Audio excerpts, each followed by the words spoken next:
بسم الله الرحمن الرحيم هو الله الذي لا إله إلا هو يسبح له ما في السماوات والأرض وهو العزيز الحكيم. Selamlama konuşmalarını yapmak üzere Sayın Rektör Yardımcımız Profesör Doktor Yakup Kardeş Hocamızı sahneye davet ediyorum. Tabii sadece matematiğe de indirgememek lazım. Bütün pozitif bilimleri bu anlamda düşünmek icap eder. Yıllar yılı İslam dünyasında işte pozitif bilimlerle dini ilimler acaba birbirini aksediyor yoksa birbiriyle bir uyum mu var? Birincisi makaset ilimleri. Yani asıl öğrenilmesi gereken ilimler ki bunlar dini ilimler olarak kendini göstermiştir. İşte fıkıh, kelam, hadis, tefsir, akaid gibi. İkincisi de alet ilimleri dediğimiz asıl makaset ilimlerinin öğrenilmesine alet olan ilimler. Bunlar da aslında bizim pozitif bilimler dediğimiz ilimlerdir. Şimdi tabii bu programa gelirken benim aklımda Mülk suresinden bir ayet-i kerime canlandı da onu ben sizlerle paylaşmak istedim. Şöyle buyuruyor Allah-u Teala, Estağfirullah, fercel basara hel tera min futur. Yani gözünü çevir, kainatta başıboş, nizamsız, gereksiz bir şey görebilecek misin? Tüm mercel basara kerrateyni. Gözünü 2 defa bir çevir. Kerrateyni yangalib ileykel basaru hasiyan ve huve hasir. Yani göz görünümsüz bir şekilde tekrar gözüne döner. Yani kainata baktığında hiçbir şeyi nizamsız, gayesiz görmeyecektir. Dolayısıyla hani sadece kainata bakmayı Cenab-ı Hak bize sağlık veriyor.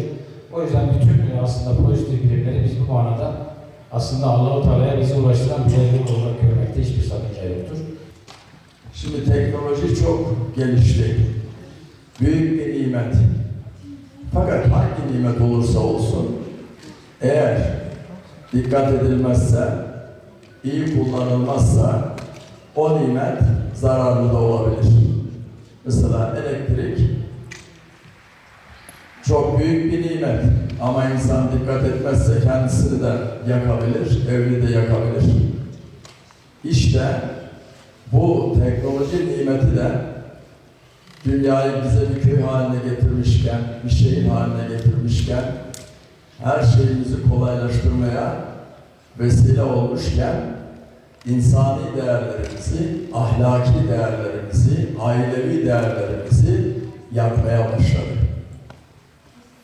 Ondan dolayı sadece bizde değil, bütün dünya devletlerinde bu değerler eğitimi bizden daha önce ele alındı. Ve herkes kendi milletinin değerlerini nesillerine tekrar farkındalık için bunları faaliyet olarak yürütüyor. Bizim Türkiye yüzyılı marif modelinde en önemli bu husustaki bildiğimiz şey ahlaki değerler sadece ahlak derslerinde değil, bütün ilim dallarında ele alınması ve bütün ilim dallarında bu ahlaki değerlere yer verilmesi.